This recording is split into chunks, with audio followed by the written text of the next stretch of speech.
So when you are constantly on the move because you're dealing with narcissists punishing you, and they definitely want to punish you with taking away any stability. So they want to put you on the street and make your life impossibly difficult. And they will pump their fist. I've seen it in real life with one narcissist that was really excited whenever I was suffering or whenever someone else was suffering. When I just want to walk you through the process of when someone is gracious to open their home to you, to let you stay, it's really important to be very courteous to them, very clean, pack your trash, keep your stuff with you in your room. Do not spread out. Don't think now that you're in a place don't think in any way that you're going to overwhelm the environment, because people who are being gracious, they're also maybe nervous. They don't want to be bulldogged. They don't want to be used, because there's a lot of that happening in the world right now. And so people can be sheepish to welcome someone in. So I really want you to be mindful to be very respectful and clean and quiet. Don't play your music really loud. Just try to be there in a way where you're so quiet that they forget you're there. But that makes it pleasant for them, and they'll want to welcome you more into their life.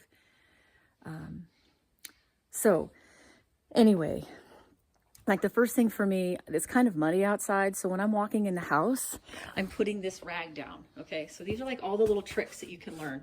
I wipe my feet off. Look how I've like stashed some of my stuff around. So now that I can pick it up and put it into the house, into my room. Also, before I go into the room here, I'll take you in here. I want to be pretty private about my personal space, but just what I'm doing right now is I am trying to get it set up in a way where I can sleep well. Like, you have to get good sleep more than anything, especially when you're going through tough stuff like this. So remember, you need to be warm. You need to have some good blankets. You need to have it be some degree of softness, because you don't want to wake up with a gnarly stiff back. You need it to be dark. So all I had, because I basically fled the other night and I didn't really have much. And I kind of like got all my camping gear. But like I set up these little towels, okay, to be like a makeshift, like a quick curtain, because I need it to be super dark when I sleep. It's bothersome when there's lights. And you never know how people are going to be living. They might want lights on for whatever reason. And so you'll have to adjust to the way they do things. And it's not necessarily wrong. It's different. So I also go in, usually in an empty room, you're going to have cobwebs, maybe mouse crap in the corners. So you want to start at the top, like start at the top of the ceiling area and knock down the cobwebs, brush out, maybe get a damp cloth, wash out the windseals. Anywhere else there might be just cobwebs and things, and really recognize like you're super valuable. You don't have to live in a crap hole. You don't have to live in a rat's nest.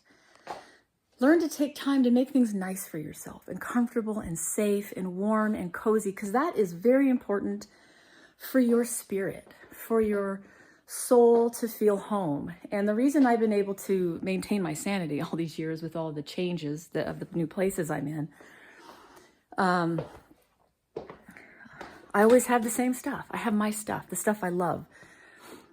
And I keep it around me. I keep myself feeling, you want to feel like you're important, that you're valuable, and that you're worthy to have nice things.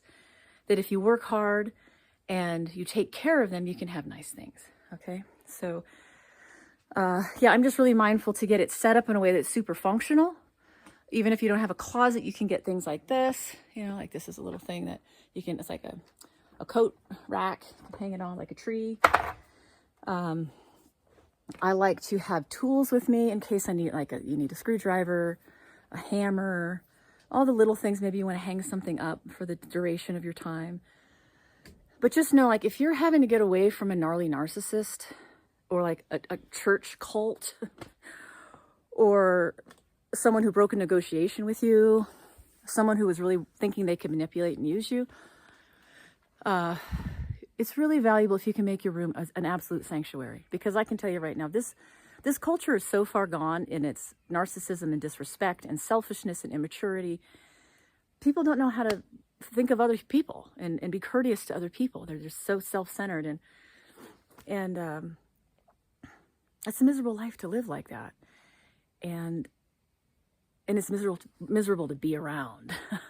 So it's nice when you can, you literally, it's like you have to create a little piece of heaven on earth, a place where you can be with God. It's like you're a monk in the world, that you're not in a monastery that's going to be all controlled, nor do you have to follow other rules, but you need to make your place an absolute sanctuary, because it's crucial that you restore yourself. And whatever it takes to do that. I know there's this big movement of self-care, but make sure your self-care isn't being a narcissist doing self-care. Make sure your self-care is really rooted in the person that you are in God. You're looking for truth and life and health and peace and to live a righteous life.